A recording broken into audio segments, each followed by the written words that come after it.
Wakfu is a fantastic game, but some people are having trouble with the tutorial. So now I'm going to give you the tutorial of the tutorial. You are greeted with this one class, which is somewhat upsetting. Don't worry about it, you'll get to choose from these classes later. Now, these skin options and things don't typically seem to make any difference because you can pick your options later. But my buddy said he didn't get an option to pick his options later, so I'm going to go ahead and pick my options now. Perfect. Wow, that's floofy. I'm going with floofy. There we go. Perfect. Name o genus. There we go. So yeah, those are the basic options. Not a whole lot of customization here, but at least you get to pick the colors of everything, and you can choose between one of a few outfits and hairs. It's not awful. I mean, this game is kind of, as you can see, not really super high close-up visuals. You're not going to see your character like this very often, so it doesn't matter too much. Alright, as soon as you land, yeah, head out here. This guy's going to do some talking to you. Hello, sir. Get rid of this rodent. Okay, so we wait until we get an option, then you right-click the rodent and start a fight. Excellent. Excellent. And we can just run over at the rodent. Rodent will do some running around. Run over the rodent again. As you can see, there's an arrow pointed towards the F button, so hit F. Punch him in the head. Not bad for a doobie. I don't know why I'm doing that voice. I really doubt that's his voice. So then we have to fight a new one. Level 3 this time. Wait for it to give you the option. Right click it. Start a fight. I would start over here. It doesn't really matter. It's just going to prevent you from getting hit once. Walk over. Use your newly given ability, number 1, Command of Earth, to punch him in the head. And surrender a turn. Punch him in the head. You can hit spacebar or you can hit this end turn button. It's probably best if you get used to hitting the spacebar. Okay, now he has given us an emote. So you can hit 1 or type in /sit to use it, and then he will let you go soonish, as soon as he's done talking. Now we gotta talk to this wolf guy. Walk over, right click him, hit talk. He will do some talking, and then he will tell us to go and harvest rodent seeds. So we gotta go find some of these mobs here that aren't in a fight. Right click it, hit extract.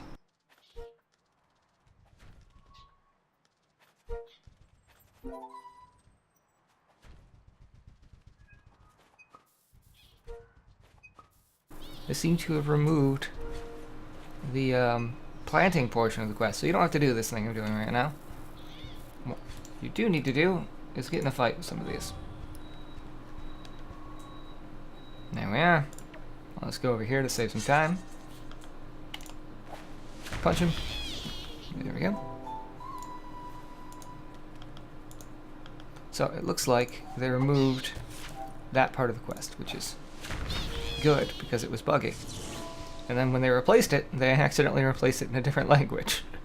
So don't actually have the quest objective there. So we have to defeat 3 of them.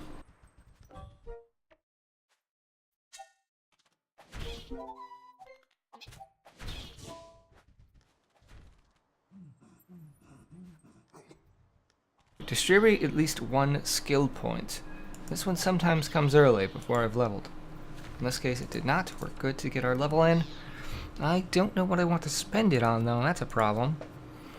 I guess it's never a mistake to go for extra HP, so I'll do that. There we go. Now then, what do I do next? It looks like the marker is pointing toward Wolfram. Talk to him. Excellent. Now we need to collect seeds from Cross Lilies. This one's a little bit annoying. You can't just do the ones that say Cross Lily. Those ones don't work. There we are, disembodied Cross Lily flower. That's what we need.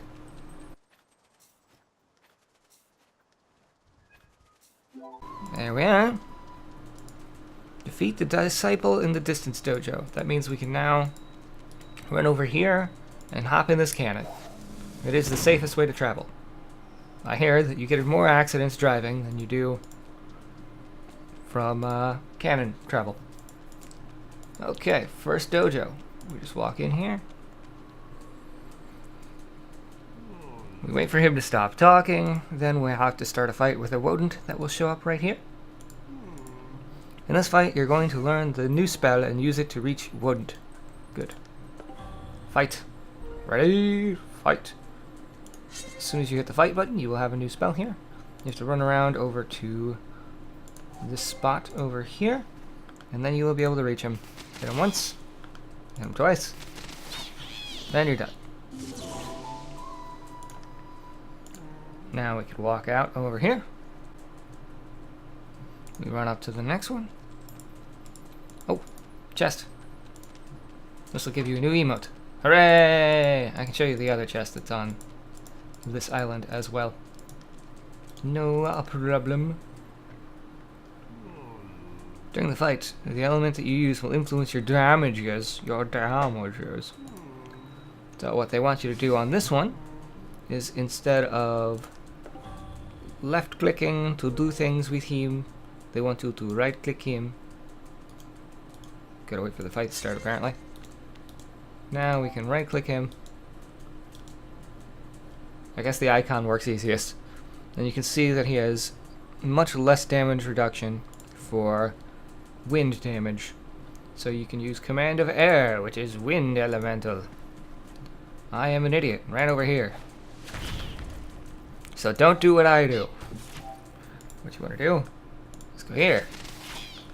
Punch him twice. Kind of run around. You can do that 3 times per turn because it costs 2 AP and you have 6 to start with. Wham, wham, wham, and right over here. Wham, wham, wham, and man, we've almost got him. Probably kill him this turn. Excellent. Run outside. Run around the corner. Go in this dojo. The butt-kicking dojo. Wait for this asshole to shut his damn yapper. Yep. Huh? Yep. Great. I think we understand. Fight. So this one, they want you to run around behind him. Can't quite reach him yet, so I'll just hit him here with this. And now we can reach his butt.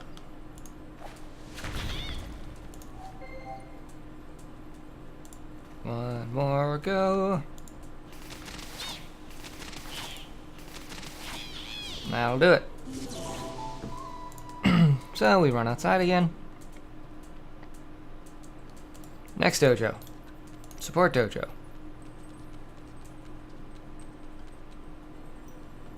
This one, it's quite possible to lose if you don't appropriate your healing correctly.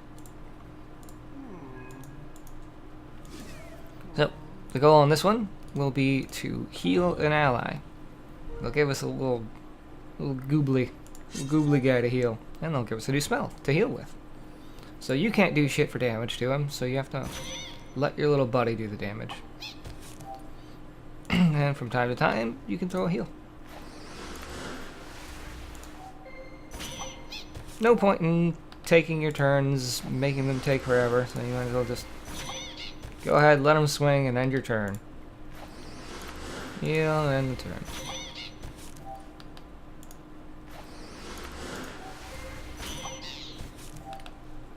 And the faster you can do that and take your turn, the quicker you'll be done.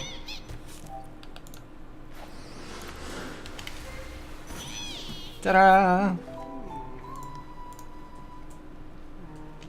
Quest complete. Next dojo. Garden of Rest. This is the first one where they kind of like let you do whatever fighting you want, however you want.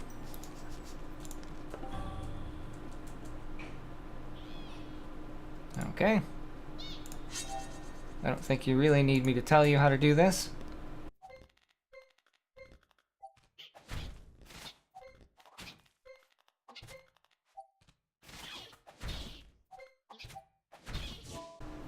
We leveled up, but I'm not going to spend the points. I'll do character building guides later. It'll probably be the next video I make, in fact. Will be a character building guide. And I don't mean like how to build a specific kind of character. I mean like how to plan your builds. Because that seems to be the toughest part in this game, really. I just healed him twice.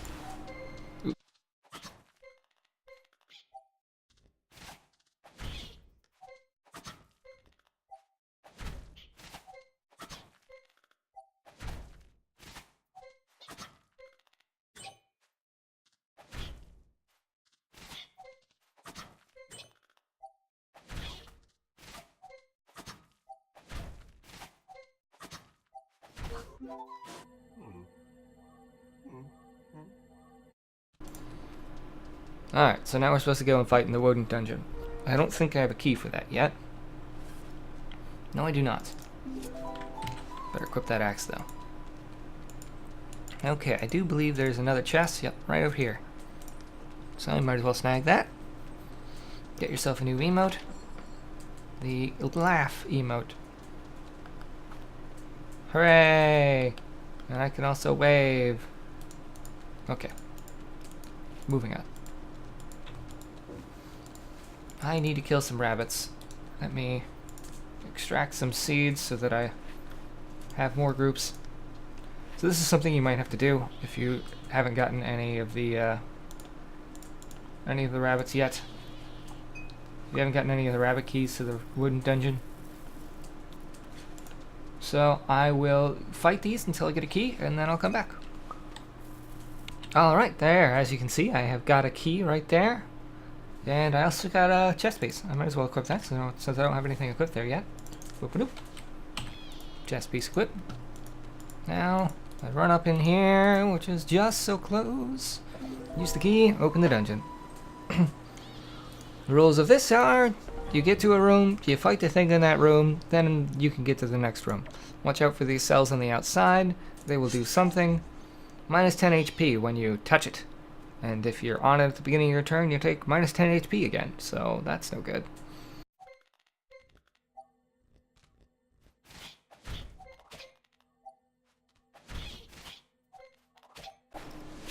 There we go. I got a necklace and a belt. So I will put those on before I move on. And now we move. Next fight.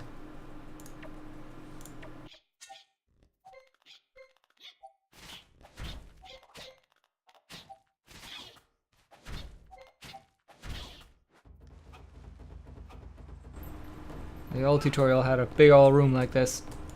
Still cool. I love it.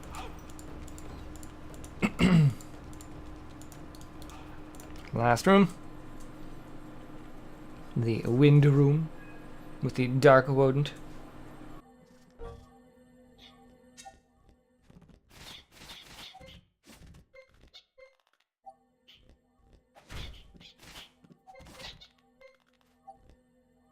I need to be locked so I can show the guests. Okay, hopefully this will do it. No. No, it really doesn't. Okay, well when you are locked next to an opponent that has a high enough lock stat and you have a low enough dodge stat, you'll see when you move the movement cursor where the green square is, above that green square it'll show minus to MP and minus to AP. And you will lose that much just for walking outside of the square, in addition to the normal minus of 1 movement point that you would always lose by moving.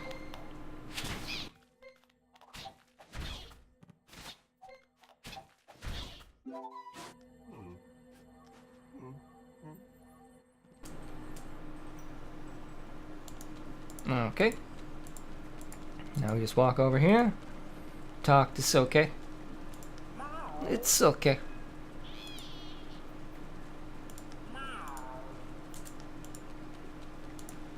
And now we leave. Hooray! And it should... I mean, when my friend did this for the first time, he did not get another chance to customize his character. He only picked his class. It was weird. That's what he told me. And that was very strange. I think I'll give Osmotus a shot, but I'll read out all of them. Iop is a melee fighter. He's kind of a badass and amazing. Kra is does everything at range and has his own kind of special sort of crit. Ekaflip has that as well, but Kra, when he hits, he has a chance of hitting a specific body part, and depending on which body part he hits, he will do a different amount of damage, up to about 80% increased damage if you get a headshot. Then there's Aniripsa. This is the healing class. They also have like poison flasks and marks that do things when enemies die. We've got SRAM Shadow. I haven't played him since the old Wakfu and Dofus. He used to turn invisible and lay traps and shit. We have the Rogue. The Rogue can throw bombs that can be triggered by getting shot by your allies or anyone else. And they will explode and do different effects. They also have reasonably good ranged damage, so that's a thing. We also have Osmota's Whip, which is a summoner, summons various creatures. Ekaflip. Ekaflips are a little strange. They kind of roll dice and draw cards at the beginning of the turn, and depending on what they roll or what they draw, they will do different amounts of things. Sometimes they will get buffs, sometimes they will get debuffs. It's kind of a crapshoot, which is kind of the entire theme of the character. They gamble. We have Sadida's Shu. They have quite a bit of movement control, and they can hit at a range, and they have a summon that does various things. They can summon something called a voodoo doll, which is if they link it to an enemy, and if they hit that enemy, it deals damage to the doll and to the enemy, based on the amount of damage you did to the doll. It's kind of complicated. And they also have another kind of doll that they can summon, which, depending on what spell you hit it with, will turn into a different kind of doll. So they're kind of flexible that way. Masquerader is fun. They can heal, they can deal damage, they can do just about anything. But each thing is kind of like limited in a certain way. Like his heals can only heal in a straight line, and he can only heal opponents. He can't heal himself. His damage is pretty flexible. It's not limited in the same way, but it's not like as flexible as the damage of any of the damage classes, so to speak. Unutroff is another interesting one. He gets luck. He has a better chance of getting loot, and he has a better chance of getting money, and he summons a bag that does a lot of the fighting for him, and a lot of his fighting interacts with the bag. So he's... Some people don't think that he's as good at combat as other people, that he's just there to get you extra loot and stuff. I don't think that's necessarily true. I think he's got a lot of effective combat maneuvers as well. Sacrier, it's kind of like the more damage you take, the more damage you can dish out. You want to be taking damage as a Sacrier. You can also damage yourself to do effects, like one of your attacks does a huge amount of damage but also hurts you a little bit. The Foggernaut seems to be a ranged damage class. He also has these rails that he can pick up and put himself on the rails. And then he's kind of like, so long as he's on the rails, he's doing extra damage or something. I don't know. I've never played a Foggernaut. Pandawa's Pint has a lot of things where you can like pick people up and move them around. He also does a good amount of damage. Fekka's Shield is very tanky. And I believe he has effects that take damage for your allies. So that's fun. And Zelor plays around with reducing your enemy's AP and reducing their movement points, and they basically apply debuffs. That's their thing. Okay, I think I will try an Osmotus. Why not? I'm so tempted to play anything else too.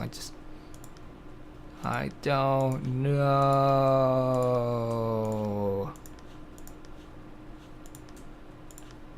You know what? I'll try Fekka.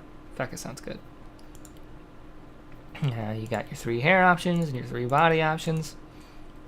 Let's try going with an earth tone kind of thing. Okay, brown hair, dark brown hair.